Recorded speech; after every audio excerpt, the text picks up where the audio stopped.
Hello and welcome to today's episode of Epiccwcast.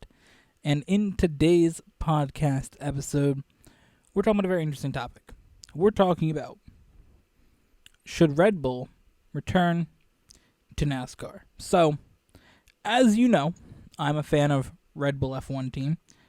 For those of you watching this as a video, you can obviously see I'm wearing a Red Bull hat. I'm a fan of Red Bull's racing team for F1. A fan of just their products in general. Fan of Red Bull things. Love drinking some Red Bull occasionally during the week. We've done a couple things on the channel, drinking Red Bull flavors and stuff. So, fan of Red Bull. Even got their magazine, fun fact. So for me, Red Bull's something that I like. And I liked the Red Bull team back in NASCAR when they were in it. In, 2008, 2009. Back, when I was watching it as a kid. And actually right now, I have on my desk a Red Bull diecast car I used to play with when I was a kid. And I have another one. Actually, I think I have two over there. So, for me, Red Bull's something that I liked. And actually, I was looking through old pictures with my mom that we had from an SD card. And I actually wrote Red Bull on a track that I used to race the cars on back in 2009. So, always been a fan of Red Bull, things like that. And more recently got into drinking energy drinks. I like Red Bull things. And, so we're going to dive on the question, should they return? Now, I have pulled up here some of the stuff from their team's history in NASCAR initially. So they started in 2006, closed in 2011. That was their span of racing. And obviously that's very much around the time they got into Formula One with their Red Bull F1 team. In 2005, they got into that, followed it up with Toro Rosso in 2006 after they bought Minardi. So, they got into racing in both F1 and NASCAR at a very similar time. 2005 for their main team and their second team in 2006, and then their NASCAR team in 2006 as well. So, in 2005, 2006, they were getting into it. They had sponsored in NASCAR, or not NASCAR, in F1 for about 10 years before they jumped into owning a team. So, they gotten into that stuff, and I'm sure, they probably had some of these other drivers potentially they sponsored for NASCAR. I don't really know if they did, but I'm sure that they were looking at that. So, part of Red Bull's marketing strategy isn't necessarily just to do these, just an ad. Their thing is to get their name on things that they own so they can make as much as they can from it, which is a great strategy. I mean, I think that you look at, like, the Red Bull F1 team, they own everything of it. Instead of just saying, we're going to sponsor it, they own it. So, everything with it is their own thing. So, they're very, very smart with their marketing in that way. Red Bull, we're going to look here. They only have 2 wins in NASCAR as a team before they sold the team at the end of 2011. So, their jump in was that they were going to use Toyotas. Now, Toyotas came to NASCAR in 2007, got their first win in 2008. And if you know things about NASCAR, and maybe you've gotten into it more recently, in the past few years, you may think Toyota's this crazy successful team forever.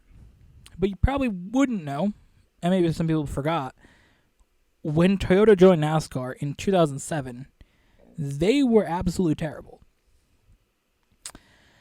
Now, I thought it was really cool when a new manufacturer jumped in. It was really cool to jump from 3 to 4 manufacturers, because you had Ford, Chevy, and Dodge, so to jump up to a 4th one was quite cool. And I remember actually having a little magazine that says, like, they were joining or whatever. It was pretty cool, with the teams that were joining that year. So, Toyota joining NASCAR, they weren't very strong their first year, as you'd expect. You're starting out from the beginning, starting out as a whole new thing. And so it was a new body, style, new engines, everything. So the first year, they started with 2007. Red Bull started in 2006, so they raced Dodge for the first year. which, not brilliant to start with the manufacturer to build your team and then jump to another one the next year. But that's what they did either way.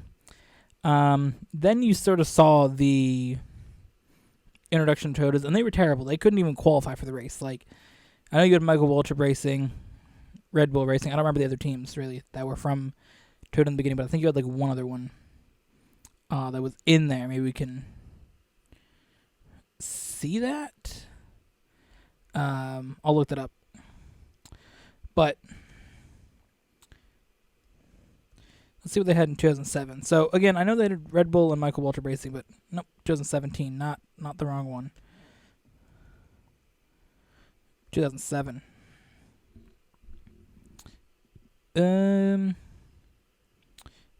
Oh. There we go. Maybe we can find about the season. Oh, yes. Yes. 2007 was a good year. Ooh. Looking at all the things here we got. Bro. Car Tomorrow getting introduced. AT&T having beef. Bro. They had a problem with the show logo being on the car. Ooh, beef. Beef, bro. That's wild. Dale Jr. signing. I'm getting distracted here. But yeah, so we can look here. Okay. Toyota. Oh, they only had Bill Davis Racing as well. Okay. So basically you have Michael Waltrip Racing, which is a 3-car team. Okay. Bill Davis Racing, which isn't brilliant, and Red Bull, which is also a new team. So I believe Michael Waltrip Racing's first year was 2007.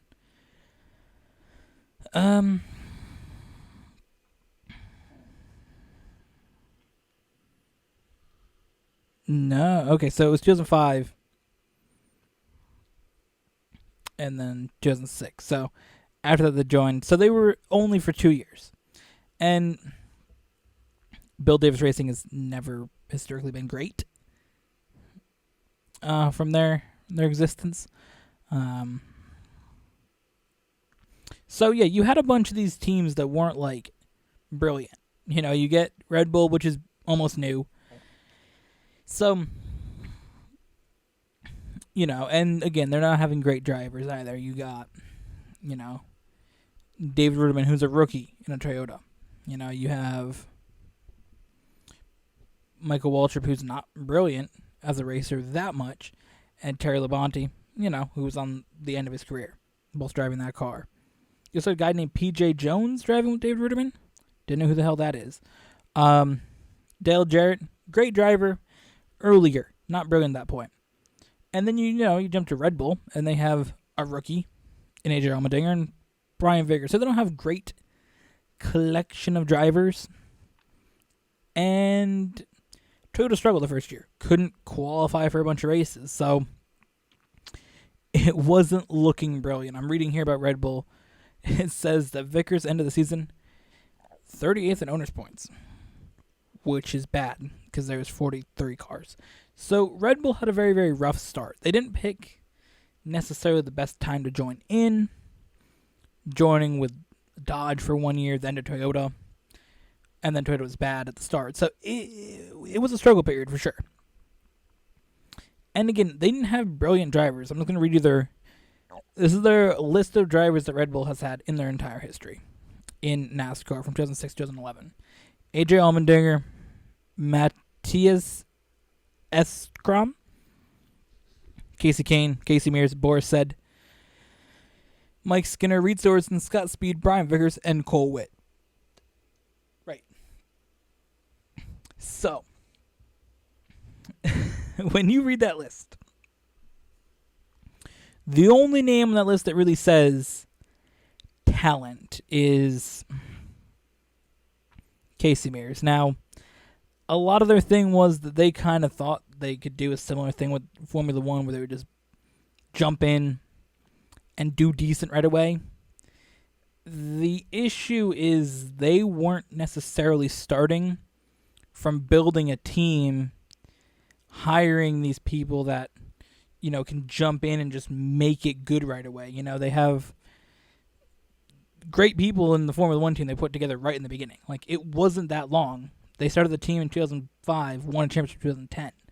Like, it was only, and they were challenging 2009. A couple, races more they would have won. So, they were building the team up very, very quick. In F1, it was 2009 they were challenging for the championship. 2010 they won. Where in this, NASCAR, they were building from the beginning, joining a manufacturer that was just starting. Like, it wasn't the same type of thing. And you look at, this stuff, and again, it's not brilliant. So,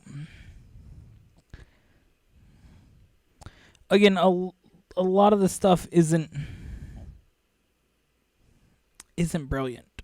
So where'd their wins come? I know Casey Kane won Phoenix. Where else did they win a race? And who won it?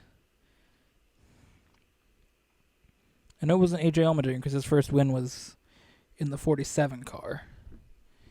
Ooh.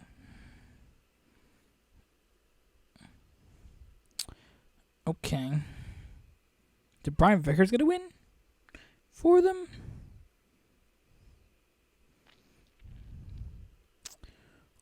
Okay. I'm trying to look through the list here, see where they got a win.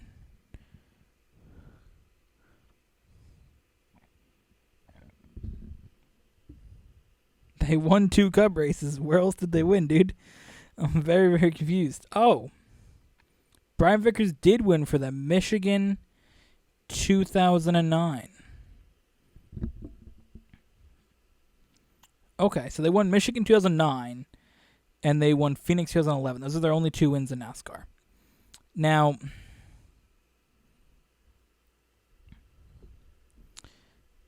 the team,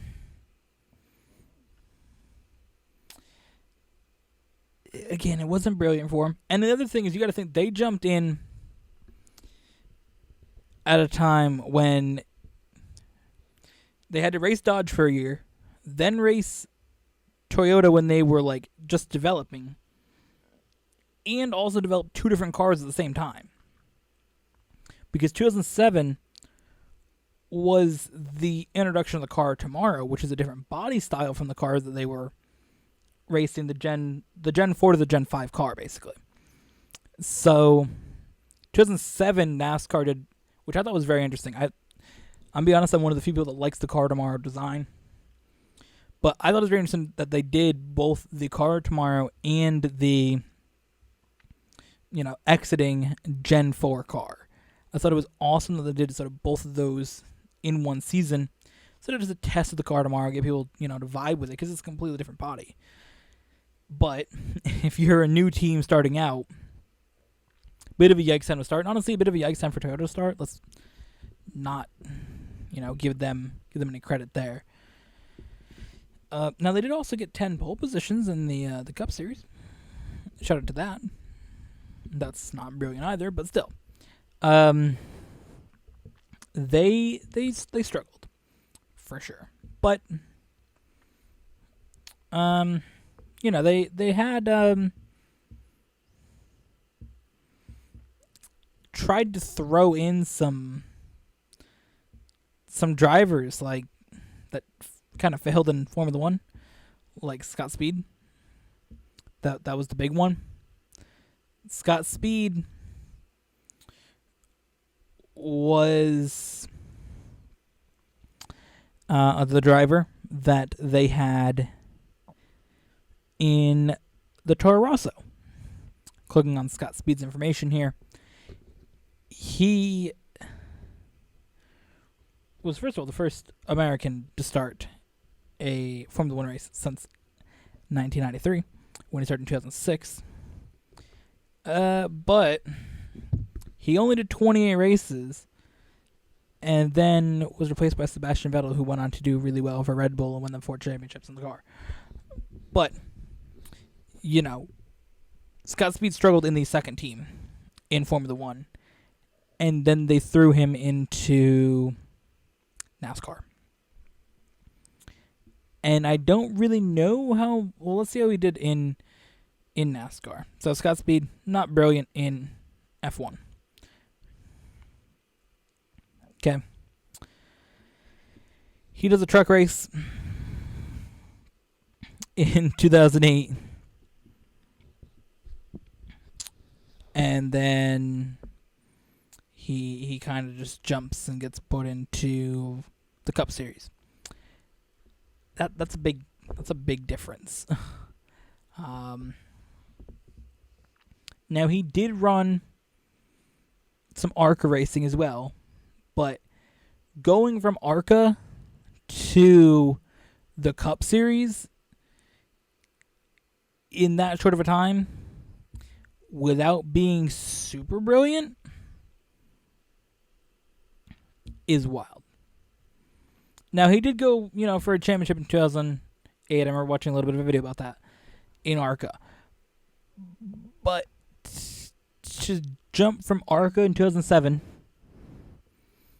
race at 2007, race at 2008, do a little bit of truck racing,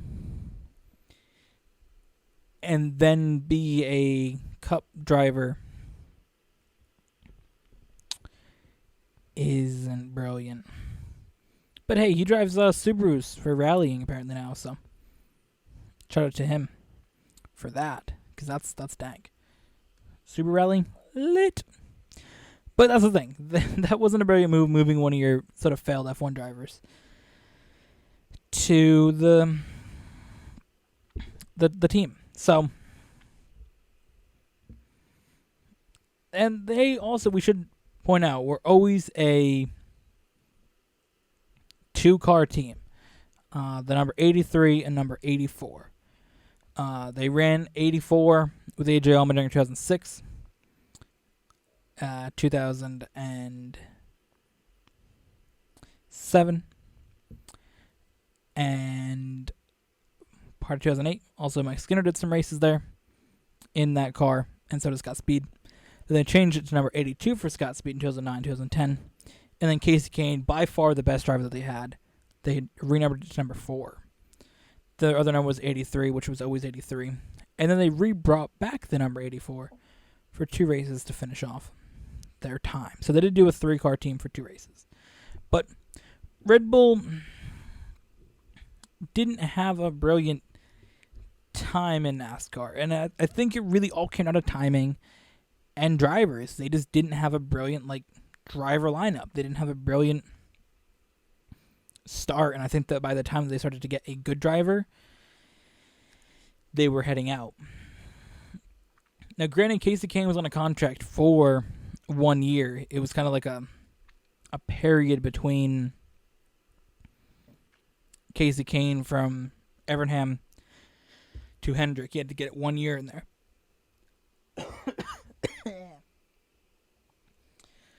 So he went to Red Bull, but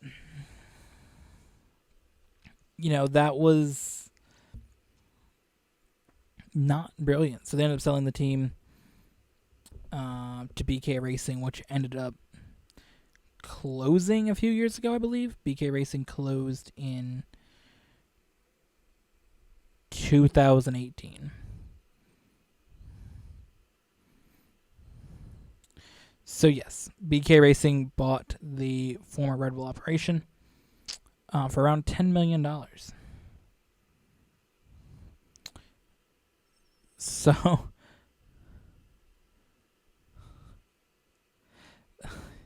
I never knew this about the team, but switching to BK Racing, I never knew that they were owned by a franchise owner of Burger King, and then they had a licensing agreement with Burger King that the team could use the paint scheme. So they basically gave free advertising to Burger King. and Dr. Pepper was also in the car as well. It was kind of wild. But either way, back to Red Bull. I mean, they not a brilliant time. The cars looked amazing though, especially that silver number 84 car that I have looks absolutely awesome. So that's Red Bull's history in NASCAR. So the question remains, should they return? Now, granted, NASCAR has, in recent years, seen a decline from its peak in the early 2000s to where it is now. But I think there's a sort of revived interest more in the past few months. So hopefully if they can carry that on, improve their social media presence as they have. They're one of the better sports in social media presence. And, try to just get fans to come out. I think that NASCAR could see hopefully an increase, especially come 2022 when they introduce the new cars. Both NASCAR and Formula One were supposed to introduce new cars in 2021, but those got pushed back due to the pandemic. So, granted that this is a time of uncertainty with a pandemic, should they return from a financial standpoint? No. That's not the best time. And again, it's all about timing when you join. Now, taking the fact that there's crazy uncertain times with the pandemic, say that didn't happen. Say it was just a normal year. And we're asking this hypothetical question. Should they return? Yes, I think they should. Now, would they be allowed to? That's another question that we have to discuss. And the reasoning for that, I also do want to bring this up. This is just based purely on, I want to talk about the subject and I think it'd be kind of fun. There's nothing that I've seen slightly hinting that Red Bull would even consider returning to NASCAR. But I don't know if they'd be allowed to. I mean, granted, they would re-enter the sport as a owner, as a company that owns it, rather than a sponsor. Because Monster has a very big presence as a sponsor in NASCAR. So from that standpoint, I believe it would be brilliant for Red Bull to come back and compete head-to-head with Monster and yet again another thing. It's in so many different extreme sports that you see. There's always Red Bull followed up by Monster. If Red Bull sponsors it, there's always somebody wearing Red Bull, somebody wearing Monster. If Monster sponsors it, same exact thing. Somebody's got Monster, somebody's got Red Bull. And even in Formula One, you have the Red Bull team, you have the AlphaTauri team, which is now what they renamed Toro Rosso for their clothing brand. But you look at the Mercedes, and one of their sponsors is Monster. And so you always see in the fire suits for Lewis Hamilton and Valtteri Bottas, they have a little Monster logo right on the collar of it, and also with the helmets of the drivers. So there's still the presence of Monster there. It depends on how big of a presence Monster has if they could allow it. Because as we've seen previously with sponsorships, it was a problem. As I mentioned when we were going through, AT&T yeeting things with NASCAR. Because Sprint at the time, which is now gone, unfortunately, we have to have T-Mobile now. That's another subject, though. Unfortunately, for AT&T at the time, they couldn't keep sponsoring because Sprint was there and they had an exclusive deal, so they're like, we don't want AT&T logos in the car. And some of the things I was reading through about what happened in 2007, trying to find out the other Toyota teams, was that there was a very similar thing with Shell and Sunoco being the sponsor, that they didn't want the Shell logo on the hood of the car. So that's the thing. It depends on how big Monster's influence is, and I think it's pretty big considering they were the title sponsor of the series. It was the Monster Energy NASCAR Cup Series from 2017 to 2019 before they opted to go with the more simplified name of the Cup Series with 4 presenting sponsors of Busch Beer, Coca-Cola, Geico, and Xfinity. But Monster still has a presence. partially because they're partially owned by Coca-Cola, and because if you look at all the trucks, they have big Monster logos painted on the infield, or the infield grass. And when you're watching a broadcast, whether it's Fox or NBC, you will notice, obviously whatever company has their broadcasting at that part of the season, you will notice on the screen on the scoring that the Monster logo shows up. And it's still on the wall, and they sponsor Kurt Busch's car. Now, again, that's a difference, them sponsoring a car to sponsoring part of the series. But I guess it comes down to if Monster is considered the official energy drink of NASCAR. Because at that point, then it becomes more of a sponsorship thing. With Coca-Cola being the official soda, you don't really see anything with Pepsi anymore. Or Mountain Dew or that much kind of stuff. Like, you don't really see that. It's a little bit, but it's not like it used to be where Pepsi would sponsor races and all that kind of stuff. Now, I don't know if this is because Pepsi said, or Coca-Cola's like, hey, Pepsi, nah, fam. But, you see Mountain Dew occasionally in Chase Elliott's car. But I think that for Red Bull, it could be different by the fact that they do own the team. So should they return? Well, I guess it's an interesting question. Because I think Red Bull, given the circumstances of the moment, shouldn't return now. I think that Red Bull could consider returning in 2022. I think you want to wait until the new cars come out, the new body style that the Cup cars will run. I think that doing it now would be dumb to say we're coming back in 2021. Financially, you don't know how the financial situation is going to be in the world when the whole pandemic is over. We're seeing how obviously it's affecting businesses that are smaller, but how much is going to affect Red Bull is yet to be seen. How it affects bigger companies, we don't really know. Especially highly successful ones like Red Bull. Shouldn't be as bad, but still you don't want to be losing money for the hell of it. So, should they return? Yes. Red Bull should return to NASCAR. Should they return in 2021? No. I think they should return in 2022 when the body of the car is redesigned. Go head-to-head sponsorship-wise with Monster once again, as they do in multiple different things. And I think it'd be brilliant to see Red Bull back in there. They're a great brand. And I'd love to see what they could do in NASCAR yet again. So, that is that. I would love to see it. Just based on, would you want to see them race again? Yes. Should they? 2022, why not? Give it another shot. I don't know if Red Bull necessarily would be like, hey, we're going to give this thing another shot, but it'd be brilliant either way. So with that, thank you all for watching. Thank you all for listening. And we will see you guys in the next one.